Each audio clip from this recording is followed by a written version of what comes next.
Morning class. Let's begin. So, today we're going to be talking about technology and making presentations. And we'll give you an idea of ways we can use technology. There we go. That's one. It's most common way is that we actually use it to watch the news, watch a funny video, or even just doom scroll when we have a lot of time. Hey, very good. Good.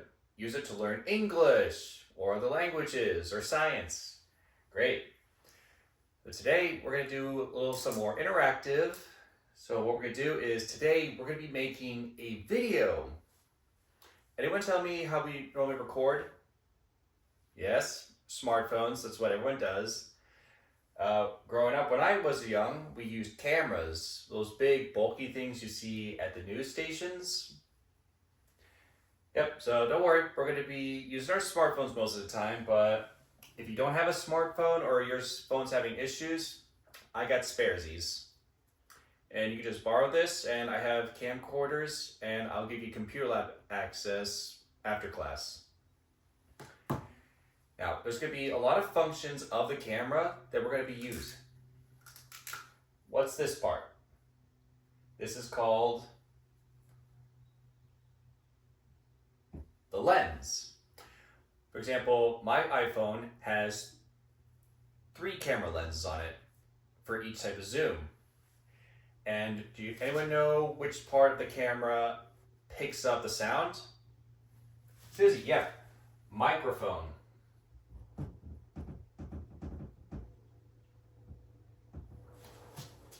Normally, the microphone on your cell phone is a little tiny dot just under your camera. And on a big camera, it's this big piece right here. And right here would be the lens. Now, anyone tell me features of what happens when you record a video? Yep, sometimes you can zoom in. You gotta play with it so it looks like a nice shot. Yep. Now, there's gonna be a few things before we jump into the camera. So what we're gonna do is go over, this is called the storyboard. This is what content creators, writers, and animation use. So whenever they try to draw what they want to make in the shot, they give a little description. So the storyboard here is, this would be scene 1, where you could be talking or chatting about what you're trying to do. And under here would be a little brief explanation. Anyone hear about a storyboard? No? Okay. Funny thing is, the people that made Disney animations and those hand-drawn cartoons, they rely on this all the time. They have hundreds, even thousands of sheets just to make a little 5-minute video. Right? Okay, that's good. So the video assignment we're going to be doing is going to be a little 3-minute talk about something of interest or something famous from your hometown where you grew up. Example, I grew up in Southwest Florida on a little island called Sanibel.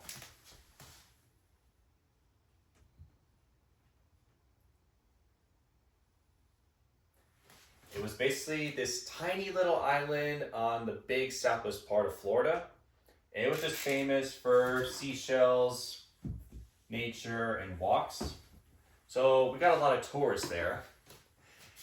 I mean, we've had a few celebrities live next to it, like an artist named Bob Rauschenberg.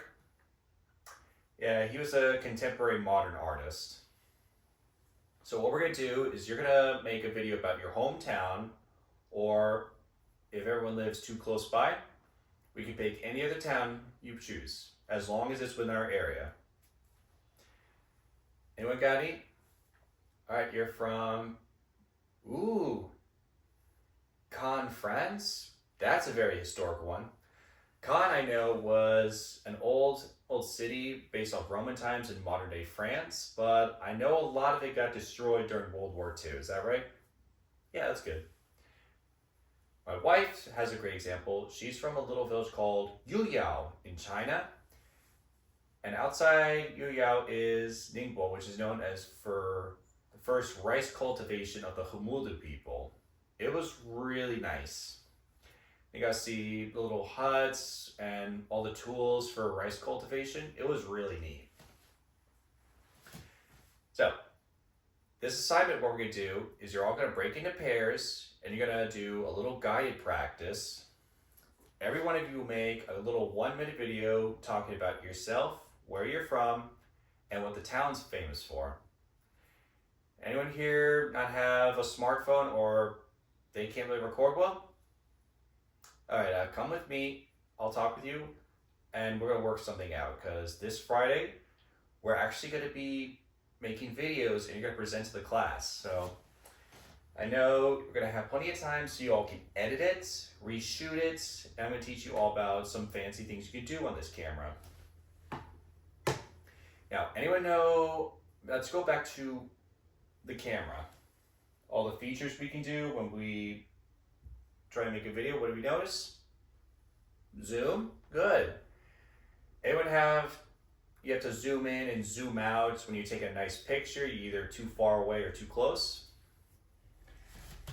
Right, like this is zoomed out too much, so you can see the whole body.